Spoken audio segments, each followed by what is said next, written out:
Okay,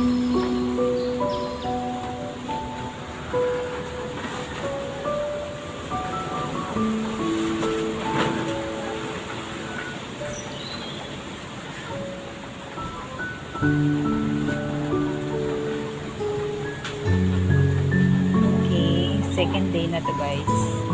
Second day.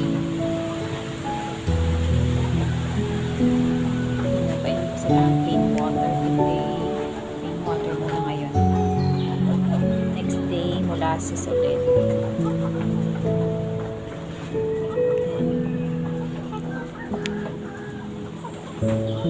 Stress pa sila sa biyahe kahapon. So, wala pa silang garang kumain masyado. Pa kumakain kahit konti.